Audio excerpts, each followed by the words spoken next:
All right, JVox, how many of you like movies? Who likes movies? Yes. Yes. You are my people. Okay, wait.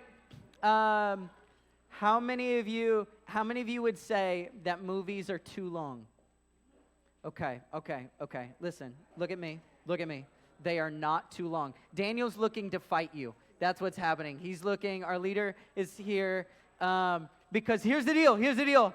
I love full feature-length movies. I love the whole thing. If you don't know, a feature-length movie means it's the entire length of the movie. It's not shortened. It's the entire thing, the way that it was made to be. Over Christmas break, I watched for the very first time the movie It's a Wonderful Life. Have any of you ever seen It's a Wonderful Life? Okay. I recommend it. Here's what I do not recommend. I do not recommend the abridged version of It's a Wonderful Life.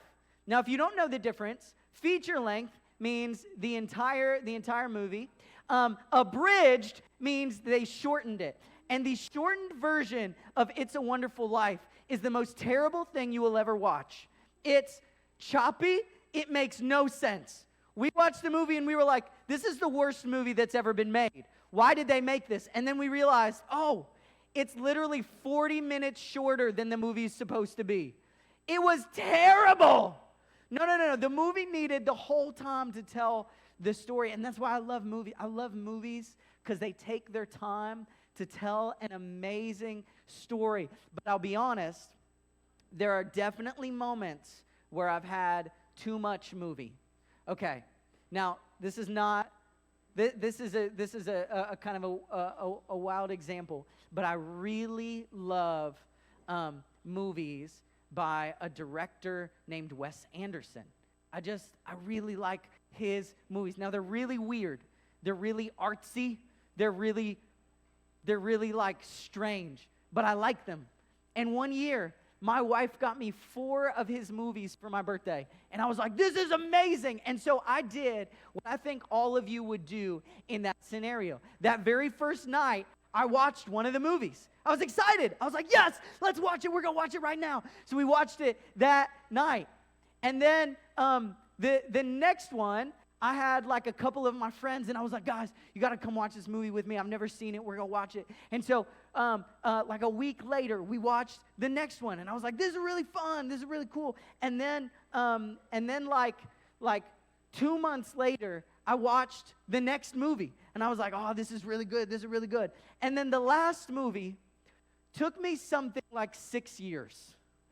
And I don't know if you've ever been in that situation, but have you ever had so much of something that you have a hard time using it? Like maybe you've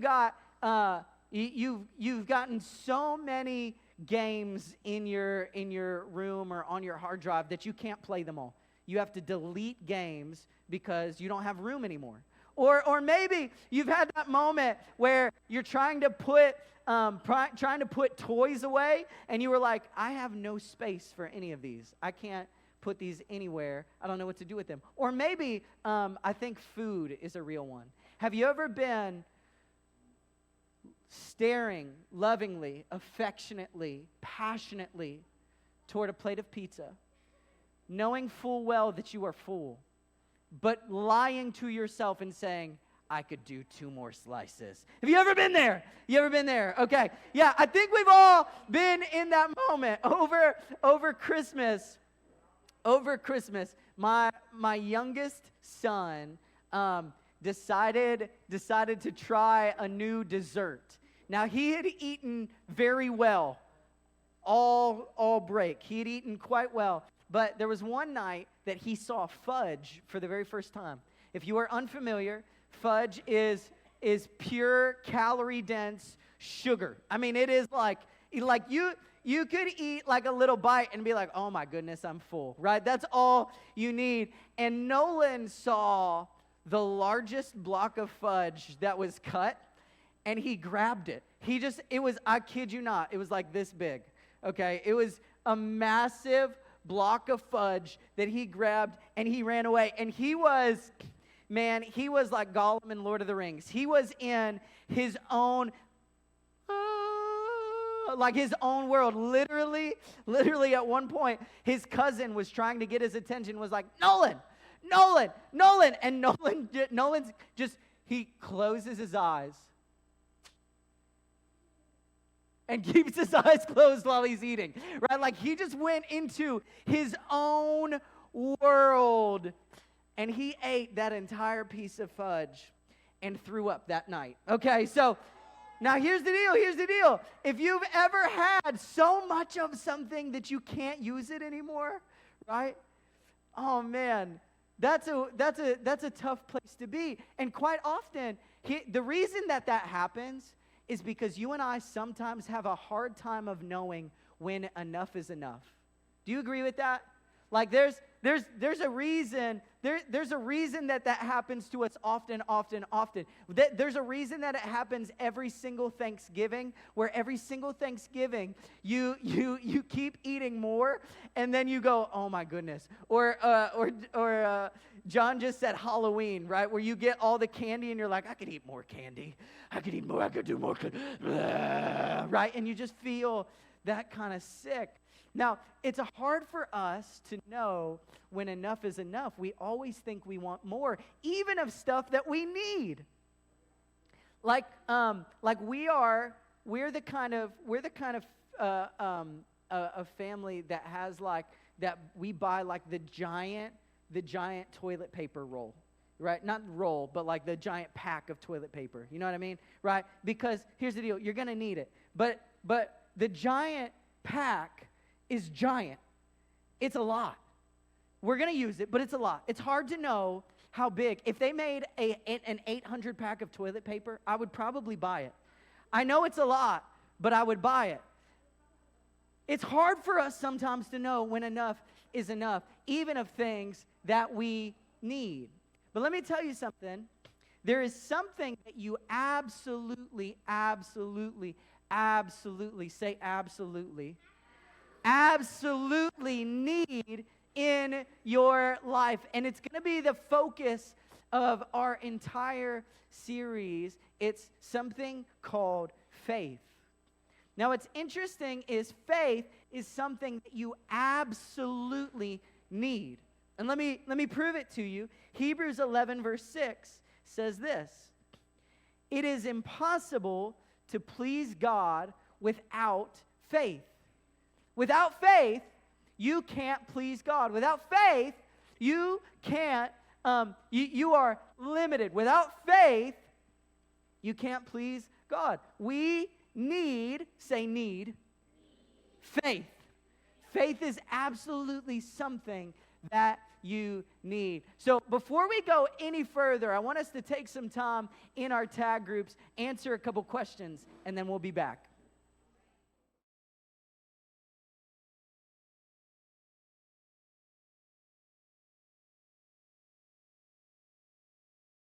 We need faith. Faith is essential. It's important.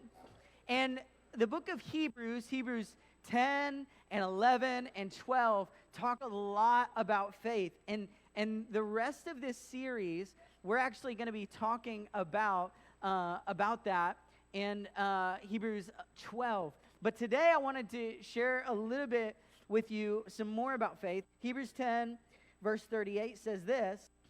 It says, my righteous ones will live by faith. So in following Jesus, we live by faith. And then it says, I will take no pleasure in anyone who turns away. But we are not like those who turn away from God to their own destruction. We are the faithful ones whose souls will be saved. And so faith is incredibly important. It's part of our salvation. It's part of our relationship with God. It's the power. So the Bible tells us there's a time when Jesus is trying to do miracles in a town, and it says that the people there had no faith, and Jesus could not do miracles in that place because they didn't have faith. So faith, it's part of our salvation. It's part of our relationship with God. It's part of the power of God in our lives. And so Jesus often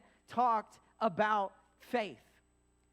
It's a really important thing. So he often talked about faith. And there's a story, if you've got a Bible, go with me to Luke chapter 17.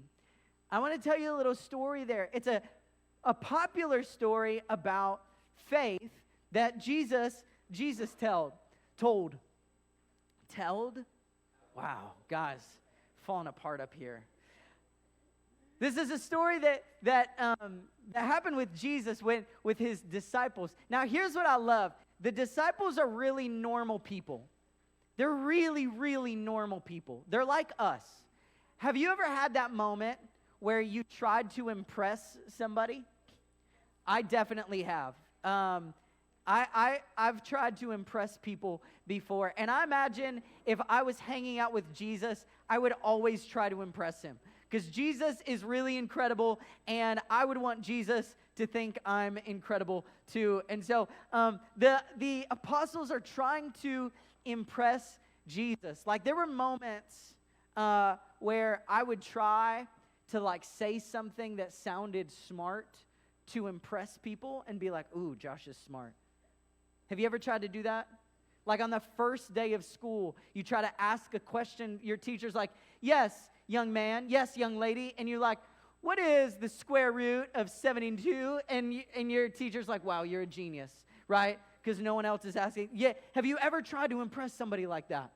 So I think that's what's happening here. I think Jesus' disciples are trying to say something that impresses Jesus. And here's what they say. They say, it says, the apostles said to the Lord, show us how to increase our faith.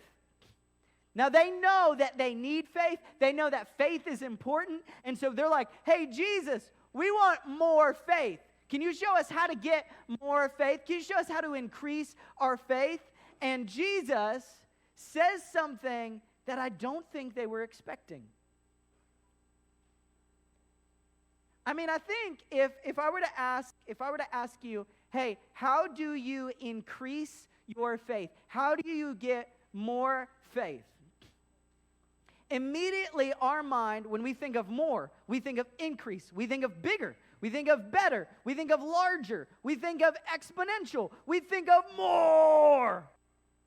When we think, how do I increase our faith? We're thinking, how do I get a truckload worth of faith to just fall on me? How do I get 700 pounds of faith? How do I get the double extra large Trenta faith? How do I get more?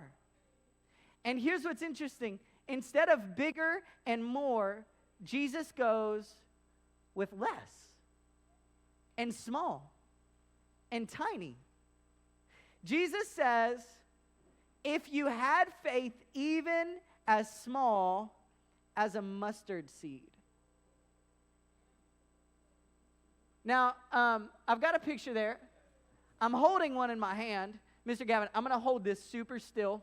Now, I don't know if you can see, I'm holding a mustard seed in my hand. Now, I gave a mustard seed out to all of you. You should have all gotten them. Some of you already lost it. Okay, let's see here. They already fell on the ground. They're so tiny. Now, look, I'm holding it. Can you even see it? No, it's literally in my hand. And here's the deal. They are unbelievably tiny. The mustard seed was the smallest seed that they actually used. It was the smallest seed that they would actually plant with. It's such a tiny, listen, look, I've got like 4 on my finger right now. And I imagine most of you cannot see that. It's so tiny. And if I ask Jesus, hey, Jesus, how do I get more? How do I increase my faith? How do I get bigger faith? And Jesus says, if you had faith the size of a mustard seed. Mustard seed size faith, just so you know, that's really tiny faith. That's really small faith. Now, some of you, I know you can, you remember the story where Jesus says, if you have mustard seed size faith, you can tell a mountain to move. You ever heard that before? You could tell a mountain to move. Jesus said you could boss a mountain around if you had little faith. But Jesus also, he talked about faith a lot. And another time, he said, if you had faith the size of a mulberry tree. Do you know what a mulberry tree is? Yeah, it grows mulberries. Oh, okay. You guys remember all the mulberries you ate at school lunches this year? It grows, no, you didn't. No, because they don't. Anyway, that's a mulberry tree. Now, let me tell you a couple things about a mulberry tree. A mulberry tree in Jesus' day is an impossible tree to move. A mulberry tree grows to between 30 to 60 feet tall, okay? So either the height of a 3-story building or the height of a 6-story building. A mulberry tree grows for 600 years. Wait. That means that a mulberry tree that was planted before America is still growing. That a mulberry tree before Columbus came to the United States or to the Americas is still growing. That's a big, tough, unmoving tree. Now, nowadays, like I watched this 2 days ago, we were out in the yard playing with the kids, and we watched a construction truck come through and tear down a pine tree, okay? And he tore down a pine tree in one afternoon to clear space so that they could put a house there. But let me tell you something. If you are in the year 32 AD, and there's a mulberry tree on a piece of land that you want to put a house on, you do not get to move the tree. The tree is not moving. Your house is moving. The tree is not moving. The tree is huge. It's impossible to move. It's too heavy. It's too tough. I don't know about you, but there are times that I'm trying to pull up grass in my yard, and I cannot, right? I don't know if you've ever had a weed that is so tough, you're like, come on, please, and it just won't move. A mulberry tree, and do you know what Jesus says? He says, if you have a problem as difficult and immovable and untouchable and impossible as a mulberry tree or a mountain, but you came at it with faith that was this tiny, God could work with that. See, I think sometimes we think, I need more and more and more and more and more and bigger and bigger and bigger. But let me tell you something. God is more and more and more and more and bigger and bigger and bigger. And what you need is to give him a little bit of faith. What you and I need to do is to take a little bit of faith and do something with it. Because do you know what's amazing? If you plant a mustard seed, in a year, it could grow to be about 12 feet tall. Now, something that tiny, double every single person's height in here. In a year. Man, that would be phenomenal. If I could grow that fast in a year, this would be a great year for me. But here's the deal. The Bible says that if you were to give God a mustard seed-sized faith, God could do amazing things. Do you know what I think? Sometimes we have more than we need, and we don't do anything with it. And my challenge, J-Vox, to you in 2024 is to give God a little bit of faith and put it into action.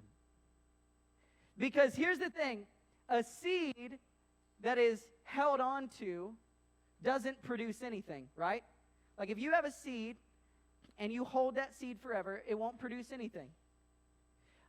If you have 7,000 seeds and you don't plant them in the ground, they don't do anything, right?